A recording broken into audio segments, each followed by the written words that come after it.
Messieurs, dames, bonjour, monsieur Ducos. Nous allons commencer le cours dans quelques instants. C'est sur les outils d'analyse technique. Première chose que je demanderais, est-ce que vous m'entendez et est-ce que vous voyez bien mon écran avec l'avertissement sur le risque et ma souris qui bouge sur cet écran? Si c'est le cas, vous avez un chat en haut à droite de votre écran qui vous permet de pouvoir communiquer avec moi. Donc, essayez de me dire que c'est OK, que le son et l'image passent bien. Comme ça, on pourra commencer. Merci, Christian. On va attendre une poignée de secondes parce qu'il y a des retardataires par rapport au nombre d'inscrits. On va commencer d'ici quelques secondes. À bientôt. À tout de suite même. Allô? Rebonjour à tous et à tous. Nous allons commencer le cours donc sur les outils d'analyse technique. Est-ce que, comme c'est toi qui as répondu en premier, Christian, est-ce qu'il y a un produit qui te ferait plaisir? Le CAC, l'or, quelque chose? N'hésite pas. Non, pas en particulier. Alors, on va sur le CAC, on reste franchouillard, on y va. Donc, vous savez très bien qu'on a changé les dénominations, que c'est plus le CAC, mais c'est le France 40, que vous trouverez sur votre MT4 vers le bas de votre MT4. Donc, hop, on clique ici droit, ouvrir graphique. Voilà. Alors maintenant, on va vite le paramétrer. Je vous montre en même temps comment on fait pour paramétrer un graphique. Clic droit dedans. Voilà. On met ici les couleurs qu'on désire. Je le fais rapidement à ma sauce. Vous le ferez évidemment à la vôtre ensuite. Voilà. Voilà. Voilà, voilà, voilà. Ça, je touche pas. Je fais OK. Je mets en bougie japonaise. Je vais mettre en daily. Je grossis un peu le trait. Et voilà. Voilà. On a donc maintenant devant nous le France 40. J'écarte un peu du bord droit et on a un peu l'évolution du France 40 en daily. Je rappelle que chaque bougie représente une journée de cotation. Donc, nous allons commencer maintenant à faire notre étude sur le CAC 40. La première des choses qu'on fait quand on fait une étude de graphique, on doit mettre en place ce qu'on appelle les couloirs et les résistances. Donc, on y va, on se met ici, dessiner un canal équidistant, je clique dessus, je prends ici le départ ici. Alors, on peut prendre ce haut comme ça. Voilà, je clique dessus. Là où il y a 3, c'est pour la pente, vous voyez. Là où il n'y en a qu'un, c'est pour la parallèle. Donc, on va aller chercher le bas ici. Voilà, on a ici déjà, alors ici, on pourrait prendre comme ça, en disant, voilà, on a ici des points intéressants, en essayant de mettre de se débarrasser un peu de cet excès. D'ailleurs, on voit bien que ça a tapé, c'est rebondi ici. Maintenant, on va pouvoir avoir un vrai rebond. Ça va être la suite des événements qui vont nous le dire, parce que c'est pas toujours le graphique qui a raison, mais on peut avoir aussi des éléments exogènes comme la guerre au Moyen-Orient qui peut prendre une tournure complètement différente et qui pourrait évidemment contrarier les plans. Donc là, je vais mettre une sorte de résistance oblique sur le graphique, d'accord. Une fois que j'ai fait ça, je mets maintenant les résistances et les supports, c'est très important. Donc on va mettre déjà les premières résistances. Évidemment, on va mettre les supports ici. Vous voyez, on a ici le support qui vient taper. En fait, ici, on voit bien tous ces supports-là. 1, 2, 3. Donc, évidemment, le 6787, enfin 6790 sera un support très important. Si ce support-là est franchi, à ce moment-là, on pourrait avoir une accélération assez franche du marché. Derrière, vous avez évidemment encore une autre résistance ici. Voilà.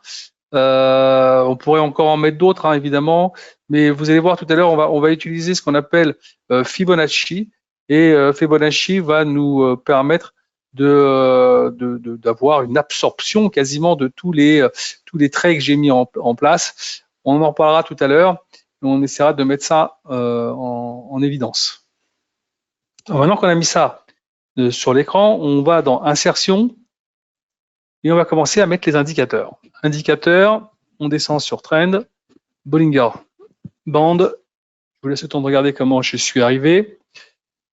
J'appuie sur Bollinger Band, je ne touche pas la programmation, j'appuie ici sur pouvez changer la couleur si vous voulez ou la grosseur du trait. Et voilà. Donc vous voyez, en plus de ça, vous avez le bas de la bande de Bollinger qui vient taper sur, je grossis un peu comme ça vous allez voir, qui vient taper quasiment sur ce trend.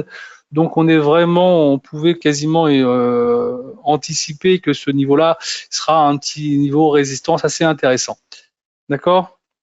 Là maintenant, d'abord je rappelle ce que c'est que ces bandes de Bollinger, c'est quand même important. C'est une moyenne mobile de 20 jours qui est au milieu, avec des écarts types qui sont calculés par rapport à cette moyenne mobile, qui vous donne un peu la possibilité de vous dire de quelle façon pourraient s'écarter les cours de cette moyenne mobile, soit vers le haut, soit vers le bas, auquel cas, normalement, quand on vient taper la bande de Bollinger, on doit avoir des retours. Alors, vous voyez, c'est pas toujours le cas, parce que, par exemple, là, on a tapé la bande de Bollinger, mais comme on était dans un marché extrêmement baissier dû aux événements qu'on a connus ces derniers jours, forcément, ça a continué à appuyer. Là, pour l'instant, on a un petit rebond, parce que on va dire qu'il y a une petite accalmie, somme toute très légère, qui pourrait laisser espérer un règlement peut-être différent, mais on est loin encore d'un règlement à l'amiable, et je pense qu'on en est très très loin. Mais ça, on va voir la suite des choses qui vont arriver. Maintenant que j'ai mis ça ici, la bande de Bollinger, je retourne dans insertion, indicateur, oscillateur. Et là, je vais dans Relative Strength Index, c'est-à-dire les RSI. RSI, je touche pas évidemment à la programmation, couleur, grosseur du trait, encore une fois. Voilà, je vais baisser un petit peu pour pas prendre trop de place.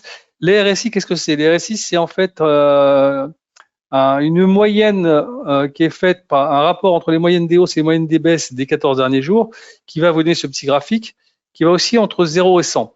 Quand on est près des 30, comme c'était le cas ici ou en dessous, eh ben, on peut imaginer que le marché devrait rebondir. Quand on est près des 70 ou au-dessus, on peut s'imaginer qu'il va redescendre. Là, on est venu taper aux alentours des 28. Vous voyez, hop, on était en train de taper le bas de la bande de la Bollinger. On avait donc pas mal d'indicateurs qui nous laissaient plaider pour peut-être un petit rebond. C'est ce qu'on a eu. D'accord? Maintenant, on retourne sur insertion. On se remet sur oscillateur. On va sur MACD. MACD, donc voilà, ça c'est déjà préprogrammé, vous ne touchez pas. Qu'est-ce que c'est que les MACD? C'est des moyennes mobiles exponentielles, c'est deux moyennes mobiles exponentielles de 12 et 26 jours qui vont vous donner la possibilité d'avoir une interprétation un tout petit peu plus intéressante que des moyennes mobiles classiques, qui le sont tout autant, hein, mais ça va vous donner une autre lecture. Alors comment ça se lit? Vous avez ici les MACD en bleu et le signal. Quand on est au-dessus du signal marché haussier, dès qu'on passe en dessous du signal marché baissier. Là, vous voyez, on est en dessous, mais avec une petite MACD qui revient à la hauteur de la précédente, qui laisse peut-être envisager un marché qui commence un petit peu à se calmer sur la baisse et pourquoi pas avoir un petit retour intéressant. Il faudra surveiller ça. D'accord? Donc là, maintenant, il faut juste surveiller si oui ou non la MACD reste à ces niveaux-là, ou alors elle rappuie et elle redescend, ou comment sera la prochaine? Si la prochaine est un peu plus courte, c'est que déjà, on commence un petit peu à rétrograder et qu'on commence à un petit peu avoir un marché qui remonte pour aller rechercher peut-être les 7000 points. Mais pourtant, on n'y est pas encore. Il faut vraiment surveiller la façon dont le marché va se goupiller. Vous regardez bien le graphique ici, vous continuez à regarder la RSI pour voir s'il continue de monter. OK. Et là, évidemment, pour le moment, il n'y a pas à se dire est-ce que oui ou non, pour l'instant, ça rebondit ou pas. Oui, ça rebondit. L'objectif pourrait être d'aller chercher dans cette zone-là, vous voyez, les 6950. Ça pourrait être un objectif intéressant. 6950, ça serait ici, là où il y a un petit décrochage qui s'est fait. Ça pourrait être un petit peu le niveau sur lequel on pourrait aller chercher un petit rebond. Donc, si vous avez compris qu'est-ce que c'est que les MACD, vous avez compris aussi son utilité, et je vous engage vraiment à l'utiliser, c'est vraiment très important. Vous voyez, par exemple, ici, vous voyez, typiquement, là, on avait une MACD beaucoup plus courte, enfin, légèrement plus courte juste après, c'est le début du rebond. Là, on ne l'a pas encore. Pour l'instant, ils sont un peu presque au même niveau. Donc, c'est pas encore quelque chose de clair. Donc, à surveiller ici. Maintenant, je vais chercher dans insertion. Je vais chercher dans insertion oscillateur et je vais aller sur les stochastiques oscillateurs. Ils sont là en haut. Voilà. Je fais OK. Voilà les stochastiques. Alors, comment ça se dit les stochastiques? D'abord, qu'est-ce que c'est que les stochastiques? Les stochastiques, c'est d'abord à la base un produit sur la répartition du hasard. Et George Lane, un économiste, l'a utilisé pour IBM, et il a vu que ça lui donnait plutôt des signaux intéressants. Depuis, une grande partie des traders l'utilisent pour l'analyse technique. Et alors maintenant, je vais vous montrer, c'est un peu comme la MACD, vous avez ici la stochastique, et vous avez le signal. Quand on est au-dessus, marché haussier, dès qu'on croise, qu'on passe en dessous, marché baissier. Là, vous voyez, on a eu le croisement qui s'est fait. On a décroisé ici, on peut dire que pour le moment, on peut avoir ce genre de figure. Hein. On peut très bien avoir ce genre de figure où le marché rebondit un peu, mais revient très rapidement chercher ses plus bas. Donc, pour le moment, marché haussier, d'accord. Donc ici, marché haussier, ici plutôt orienté à la hausse et ici orienté à la hausse. Voilà pour l'instant ce qu'on a. Ok.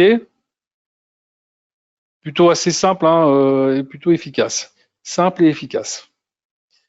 Donc maintenant qu'on a mis ça en place, on va revenir sur les choses dont je vous ai parlé tout à l'heure, c'est-à-dire les résistances et les supports avec Fibonacci, que je vous trouverai ici.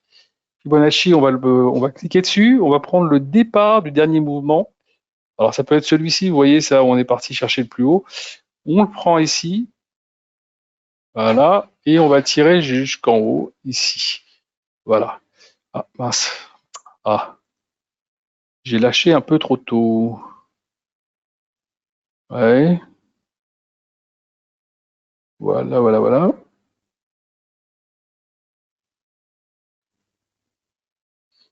Voilà. Voilà. Donc maintenant, évidemment, vous voyez bien, et on va le regarder ensemble, qu'une grande partie des droites que j'ai mis tout à l'heure là en rouge sont absorbées par Fibonacci. Et ça, c'est un peu normal, parce que c'est son boulot. C'est le boulot de Fibonacci de nous donner des retracements possibles sur ce graphique. Donc, quasiment toutes les lignes que j'ai mis en place, on les enlève, on garde que Fibonacci. Et en plus de ça, ça vous donne les prochains traits, les prochaines résistances. Si on vient à casser ce niveau-là, vous avez derrière le prochain point qui se trouvera ici à être à 6350 et ensuite 5640, on va dire, on va arrondir. Hein. Donc là, maintenant, vous avez devant vous un graphique qui commence déjà à vous parler un peu plus, à vous donner beaucoup plus d'informations. Et ça, c'est intéressant. Donc maintenant qu'on a fait ça, on va essayer de baisser un petit peu. Tout à l'heure on a parlé des MACD avec les moyennes mobiles exponentielles. On va donc chercher les moyennes mobiles classiques. On va dans insertion, indicateur, trend. Il y a trois moyennes mobiles qu'il faut, à mon sens, garder et essayer d'utiliser. Voilà, d'abord la 50 jours. Voilà, là voilà, hop, on a grossi un petit peu. Voilà. Peut-être que j'ai mis une couleur un petit peu similaire. Je vais peut-être changer de couleur comme ça. Non, on va changer la bande. Alors on va changer la bande de Bollinger. On va aller mettre une couleur comme ça. Ça change un peu. Voilà. Donc voilà la moyenne mobile. On la voit bien. On l'a donc cassée depuis un petit moment, celle des 50 jours. On voit bien, hein, on a cassé donc la moyenne mobile des 50 jours. On est largement en dessous. On va maintenant chercher dans l'indicateur la moyenne mobile des 100 jours. Voilà. On va mettre une couleur un peu plus flashy peut-être. Voilà. Voilà. Également, celle-ci, on l'a laissée loin derrière. Vous voyez, on va quand même assez loin. Donc la 50, la 100. Et on va chercher la dernière, celle qui est aussi très intéressante, qui est très regardée. Voilà. C'est la 200 jours. Donc la 200 jours, on va la chercher ici. Voilà. Ah, si j'oublie le 2, ça ne le fera pas. Voilà, on va mettre une couleur encore un petit peu flashy. Allez, ça, c'est très bien. Voilà. Dans tous les cas de figure, je dis bien dans tous les cas de figure, on a laissé derrière nous toutes les moyennes mobiles. d'accord? Et encore mieux, ce sont quasiment superposées, là, vous voyez? Elles sont quasiment superposées, les moyennes mobiles. Donc, on est là, si on veut que le marché redevienne haussier, il va falloir repasser ce niveau-là. Donc, pour le moment, tant qu'on n'est pas revenu, qu'on n'a pas, on va dire, cassé ce niveau-là des 7160 pour aller chercher un retour au-dessus des moyennes mobiles qu'on a laissé loin derrière nous, il n'y aura pas un retour foudroyant. Donc, il faudra faire attention à ces petits rebonds. Ça sera peut-être des petits rebonds comme on l'a eu avec ici, avec des rebonds très très courts, avec des retours tout aussi violents. Vous voyez, on essaie de rebondir et on rebondit encore et on redescend tout aussi rapidement. Quand vous avez fait ça, on pourrait rajouter encore plein de choses, hein. Vous avez les alligators, vous avez Shimoku et d'autres. Les points pivots, mais ça, si vous voulez les rajouter, vous pouvez, mais je ne vais pas trop rajouter de choses sur l'écran pour pas faire trop surchargé, parce qu'après vous n'allez plus vous relire. Donc ça, c'est important d'avoir quelque chose qui est lisible, qui vous donne des vraies indications et qui vous donne pas ici je suis acheteur sur cet indicateur, je suis vendeur sur l'autre indicateur, vous n'allez pas vous en sortir. Alors maintenant qu'on a mis, quand on a mis ça en place, n'oubliez pas d'enregistrer ici le modèle. Vous appuyez sur enregistrer modèle. Là, vous allez avoir une petite feuille qui va s'ouvrir. Vous allez marquer ici France 40. Vous sauvez.